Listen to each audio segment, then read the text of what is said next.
Good morning, students. Welcome to the third lecture on nuclear power generation, which is part of our course on power generation and economics. Learning objectives.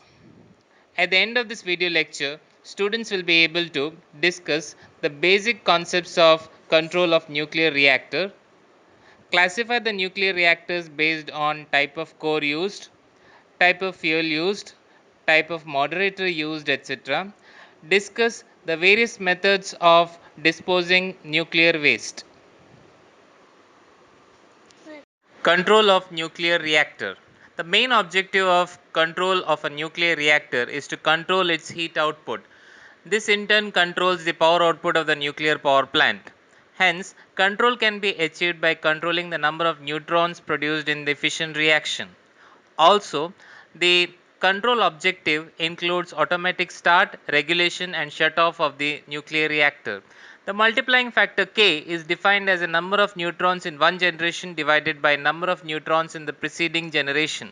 K is equal to 1 for normal operation, which ensures that the uniform concentration of neutrons is maintained throughout the reactor. K is much less than 1 for shutting down procedure.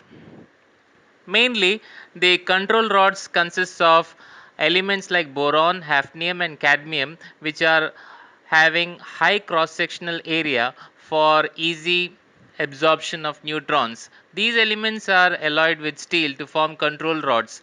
They are mainly of three kinds: shut-off, coarse and fine regulating type. Shut-off rods will immediately arrest the fusion reaction by absorbing a large amount of neutrons. The fine regulating type of control rods are only used for accurate adjustment of small amount of heat generated by the reactor. The coarse control rods are used for automatic start, taking the power output or the heat output of the reactor to a particular level and to adjust for big changes in the heat generated. The control rods have to be adjusted in such a way that the reactivity of the reactor does not change by a huge amount in a small time. Rapid changes are very dangerous. So, the control action can also be achieved by the use of coolants. Power output is proportional to the rate of flow of coolant at a constant temperature. The coolant temperature monitoring device along with operation switches and flow recording devices also form the control architecture for a nuclear power plant. Classification of nuclear reactors. Nuclear reactors may be classified on the basis of type of core used, moderator used, coolant used, fuel used and neutron energy used. On the basis of type of core used, we could have homogeneous and heterogeneous reactors. On the basis of moderator used, we could have graphite reactors, beryllium reactors, light water and heavy water reactors. Also, on the basis of coolant used, we could have ordinary water cooled reactors, heavy water cooled reactors, gas cooled reactors, liquid metal cooled reactors and organic liquid cooled reactors. On the basis of neutron energy used, we could have fast reactors and thermal reactors. On the basis of fuel used, we could have natural uranium reactors, enriched uranium reactors, plutonium reactors and thorium reactors. Heterogeneous reactors are mainly consisting of a large number of fuel rods surrounded by a coolant which absorbs the heat generated by the fission reaction. A homogeneous reactor consists of fuel mixed with moderator and critically at the core of the reactor. This kind of homogeneous reactor is usually not preferred since it has a high degree of radioactivity, possibility of erosion, corrosion and difficulty in maintenance.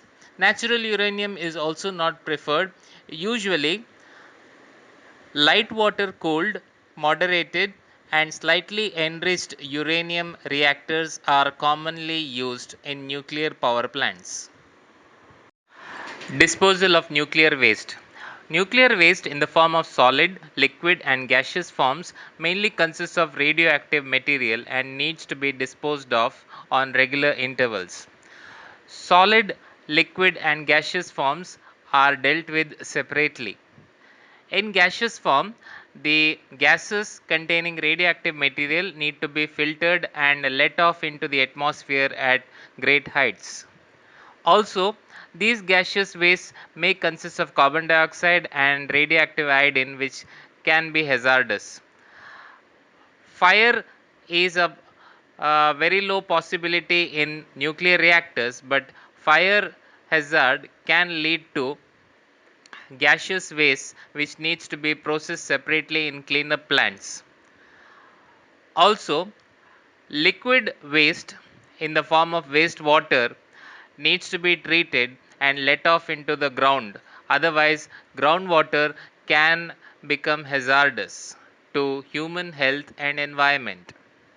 Hence, radioactivity levels in wastewater from nuclear power plants has to be recorded and maintained for many years. Samples of such nuclear wastewater has to be kept and preserved for government checks for quality. Also, solid waste in the form of irradiated fuel rods and pieces of control rods are to be buried underwater or are buried underground. Mostly, unused coal mines can be used for this purpose. Finally, summarizing this video lecture, control rods mainly consist of elements which have high cross sectional area which can absorb neutrons easily, alloyed with steel, form control rods, and coolants can be used together with control rods for the purpose of control of nuclear reactors. Nuclear reactors are classified based on the type of core used, moderator used, fuel used, coolant used, and neutron energy. Also, nuclear waste in the form of solid, liquid, and gaseous forms contain radioactive material and need to be disposed of. Thanks for watching. Bye bye.